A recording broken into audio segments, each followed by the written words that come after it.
On filme, c'est tout. Quoi? Un reportage Sur quoi? sur la région. T'as une autorisation? Oh, ouais, j'ai une carte. Dans un contexte de tensions exacerbées, Charles Villa, journaliste engagé, se trouve en Cisjordanie, près de Tulkarem, où il documente la réalité des agriculteurs d'olives palestiniens confrontés à des menaces constantes. La récolte des olives, essentielle à l'économie et à l'identité palestinienne, est devenue un acte périlleux en raison des attaques fréquentes de colons israéliens et des forces militaires. Dans ce cadre, une rencontre troublante survient lorsque Villa et son équipe se font interpeller par un franco-israélien qui leur déclare que la Palestine n'existe pas, illustrant ainsi les tensions et les divergences profondes qui caractérisent le conflit israélo-palestinien.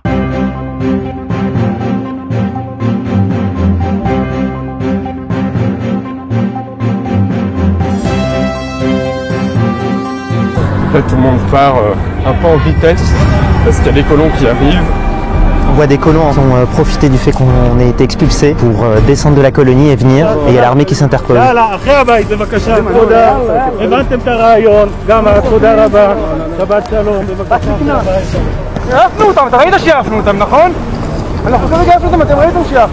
Qu'est-ce que tu es venu foutre ici à 4500 km de Paris pour filmer 4 Arabes qui ramassent 4 olives dans une campagne où il n'y a personne? Et tu sais, Pour montrer quoi? وكل سنة بيحرقوها كل سنة بيخربوها هاي النار فيها زيتون في يابس هيو. Le jour où tu comprendras dans ta petite tête de Français, d'Européen, que la Palestine, ça n'existe pas. Hello? Sorry? We have an appointment. Who are you? France. Yes. Oh.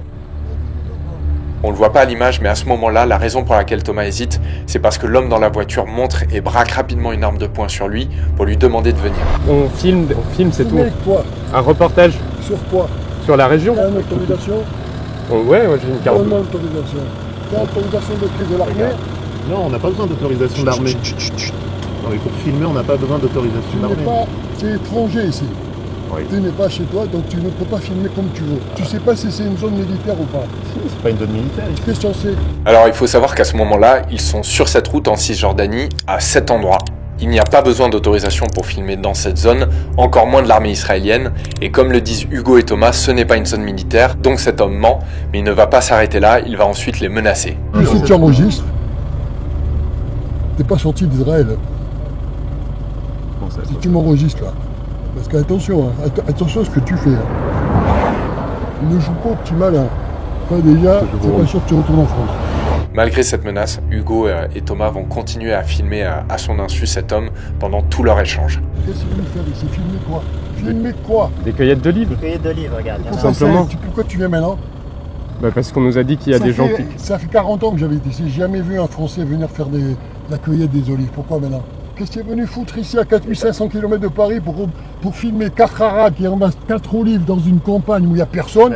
Et tu sais, Pour montrer quoi? Que soi-disant il y a des mecs comme moi qui vont venir l'empêcher. non, Mais réfléchis un peu. laisse-moi finir une seconde. Mais réfléchis. tu sais, Le problème, c'est nous que- on filme des deux côtés. Mais On qu'est-ce va que en tu Israël, on filmes? va en Palestine, on va Mais voir qu'est-ce des que tu veux Israéliens, filmer? des Il n'y a pas de Palestiniens. Palestine. Écoute, le jour où tu comprendras dans ta petite tête de Français, d'Européen, que la Palestine, ça n'existe pas. La Palestine, c'est la terre d'Israël. Depuis 3000 ans, 5000 ans. Ça fait quoi, 50 ans qu'ils nous cassent les cacahuètes avec leur terre? Quelle terre?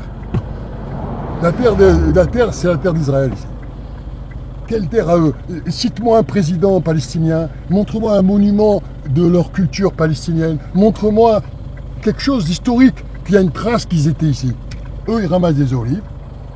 Il y a 50 voitures, 100 voitures qui sont passées, il n'y a personne qui est parti les emmerder. Si je sors là et que je repose mon arme ici, s'il est armé, il va me tuer. Ah, c'est ça que tu veux que tu comprennes. Ah, si tu as compris ça, tu auras compris toute la région là.